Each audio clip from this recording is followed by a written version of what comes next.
से सोफे पे बैठकर ये खबरें देख रहे हैं। देश के जवानों के लिए दुआ भी कीजिए, प्रार्थना भी कीजिए कि सब कुछ ठीक रहे। भाई ये युद्ध जैसे हालात है, 100% का रेशियो कहीं नहीं होता, लेकिन भारत करके दिखा रहा है। फिर भी अपनी दुआओं में, अपनी प्रार्थना में हमारे देश के हर जवान को रखिए और उनको सलाम कीजिए कि वो इस तरह से रात के समय आतिशबाजी हो रही है और देखिए आतिशबाजी ऐसी हो रही है कि पाकिस्तान उसकी नानी याद दिलाई जा रही है।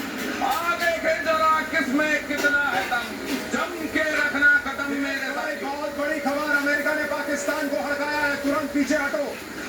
बहुत बुरी तरीके से अमेरिका ने पाकिस्तान को फटकार लगाई है कि तुरंत ये सब रोको, तुरंत पीछे हटो। अमेरिका ने पाकिस्तान को कह दिया है। अभी आपने खबर बताई थी कि मार्को रूबियो से बात हुई है। मार्को रूबियो ने फौरन बोला है क्या कर रहा है, बहुत बुरी तरह पीटो के नामो निशान मिट जाएगा, फौरन पीछे हटो। ये बहुत बड़ी खबर। अमेरिका पहले भी कह रहा था कि भारत ने ऑपरेशन सिंदूर किया है, ये उसका हक है, हिलना मत, कुछ करना मत। लेकिन पाकिस्तान ने गलती की। एक बार फिर अमेरिका समझा रहा है पीछे हट जाओ, हाल बुरा होगा। लेकिन अब पता नहीं समझ में आता है। जब तक मार्को रूबियो का वोट जाएगा, वो कह रहे हैं कि तुम पीछे हटो, तब तक तो भारत ने लाहौर पर अटैक कर दिया। लाहौर पर अटैक कर दिया। और अगर अमेरिका को फोन करवाना था तो आईएमएफ से करवाना था। गलत कर दिया खुद फोन करके। आईएमएफ से फोन करिए, फट से पीछे हटेंगे। बहुत बढ़िया करा। देरी हुई है, इसमें बचे कुछ ड्रोन भी पाकिस्तान के हम उड़ा देंगे। और एक और बड़ी इंपॉर्टेंट बात है, चाइना ने पाकिस्तान से कह दिया कि हमारी इक्विपमेंट यूज करना बंद करो। हमने अफ्रीका से कहता हमारी काम करती मैंने आनंद सर, मुझे तो ये लग रहा था कि अमेरिका से पहले चीन पाकिस्तान को रोकेगा कि मत लड़ो भाई, क्योंकि तुम लड़ते हो, तुम पीटते हो और पोल मेरी खुलती है कि रास्ते का माल सस्ते में ये चीन बना रहा है। JF-17 किसी को नहीं चाहिए, किसी को चीन का एयर डिफेंस सिस्टम नहीं चाहिए जो न ड्रोन रोक पा रहा है, जो न मिसाइलें भारत की रोक पा रहा है। चीन अलग एक्सपोज, पाकिस्तान अलग एक्सपोज। लेकिन सर एक बात बताइए कि कल पाकिस्तान के लिए बड़ी खुशखबरी आनी थी। IMF से उसको लोन मिलना था। जो आदमी रात में ये हमले कर रहा है उसको कौन लोन देगा? क्या उस पर भी अब संकट है? नहीं, मुझे लगता है कि बिल्कुल संकट है, 100% संकट है। और अमेरिका के दुनिया करेगा। और एक और बड़ी खबर मेजर भाई, एक और बड़ी खबर, सियालकोट पे बड़ा हमला हो गया है। सियालकोट में भारत ने बड़ा हमला किया है। लाहौर में 3 ठिकानों पर भारत ने बड़ा हमला कर दिया है। यानी अब ये वॉर है बॉस, अब इसमें कोई इफर्ट नहीं है। सियालकोट में भारत का बड़ा हमला, लाहौर में लगातार सायरन बज रहा है। लाहौर में सायरन, सियालकोट में भारत ने बड़ा हमला कर दिया है। मेजर गौरव, जरा सियालकोट की इंपॉर्टेंस समझाइए। देखिए, ये पाकिस्तान का एक बहुत बड़ा वहाँ पे कैंटोनमेंट है, इनके आर्म्स डंप हैं, इनके मिसाइल डंप है वहाँ पे। सियालकोट पाकिस्तान के लिए बहुत बड़ी खबर, पाकिस्तान घुस गई भारतीय सेना।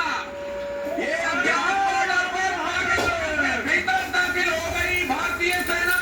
और देखिए मेजर गौरव आर्या को, ये सब मतलब समझिए ये क्या है। ये अब पराक्रम का वो प्रदर्शन है जिसकी भाव झेल नहीं पाएगा पाकिस्तान। अज्ञात बॉर्डर पर कहा जा रहा है कि भारत की सेना, भारत की आर्मी घुस गई है। अभी तक तो कहा जा रहा था कि सिर्फ एयरफोर्स अटैक कर रहा है, लेकिन अब भारत की आर्मी घुस गई है। मेजर गौरव आर्या, एक बार नेवी बीच में आके कराची पोर्ट पे आग लगा दे, मजा आ जाएगा। एक बार नेवी वाले आप भी जरा अपने इसमें हिस्सा डालो।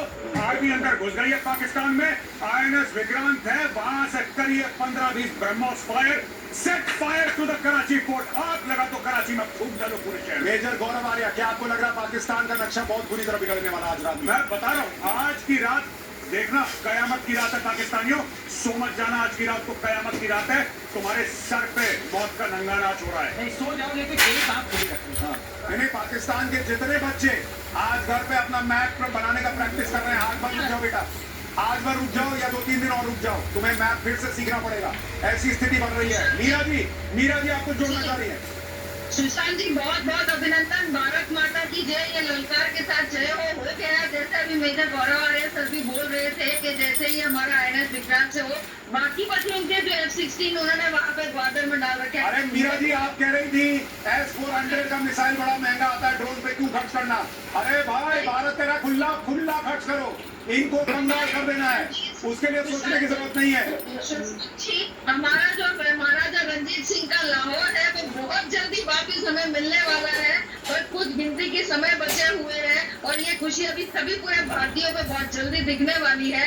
बस जैसा आपने वही कहा कि हम सब ये प्रार्थना करें कि हमारे जो योद्धा आज ग्राउंड पे भी उतरे हैं, ईश्वर उनकी पूरी से रक्षा करें ताकि ये जो काम लेके निकले उसमें सफलता से वापस भी आ सके। मैं दो चीजें यहाँ जोड़ना चाहता हूँ, तीन चीजें इनफैक्ट, कि इस वक्त देश में नरेंद्र मोदी का जो नेतृत्व है, आपको उसको यहाँ पर चर्चा में लाना हो कि इस तरह का निर्णय लेना कि बॉस ठोक दो, घुस के ठोक दो, और ऐसी दुनिया में जहां नरेंद्र मोदी ने दुनिया को कहा कि ये युद्ध का नहीं बुद्ध का समय है, लेकिन इसका मतलब ये थोड़ा है कि सब बर्दाश्त करेंगे, बर्दाश्त की सीमा होती है। नरेंद्र मोदी ने टारगेट रखा हुआ था 2047। आप सोचिए कि नरेंद्र मोदी ने उससे भी कॉम्प्रोमाइज किया कि चल यार 2-4 साल एक्स्ट्रा लगेंगे भारत को तीसरी सबसे बड़ी अर्थव्यवस्था बनाने में, या बहुत बड़ी अनप्रेसिडेंटेड है। मैंने पिछले, खासतौर से पिछले 7-8 साल में, 10 साल में से पिछले 7-8 साल में जितनी मैंने हथियार की खरीदारी देखी है, मैंने जीवन में नहीं देखी। हर तीसरे दिन अनाउंस, इतने 1000 करोड़ का ये, इतने 1000 करोड़ का ये, हथियारों पर उन्होंने अंबार लगा दिया। और ये भी बात है कि 60-70% अब मेक इन इंडिया की आकाश में ठोका है, आकाश में ठोका है जो अपना स्वनिर्मित है। तो आप देखिए ये बड़ी चीज जो है वो इस वक्त हुई है, लेकिन नरेंद्र मोदी का ये निर्णय लेना कि हम ये करेंगे, ये अपने आप में अनप्रेसिडेंटेड है। और लाहौर से इस्लामाबाद तक अंधेरा ही अंधेरा, पाकिस्तान में अंधेरा, पाकिस्तान के पंजाब में पूरा अंधेरा छा गया है, लाहौर से इस्लामाबाद तक अंधेरा ही अंधेरा है। आनंद सर, ये जो हो रहा है ये अद्भुत है, ये अद्भुत है। मैं ये सोच रहा हूँ वो जो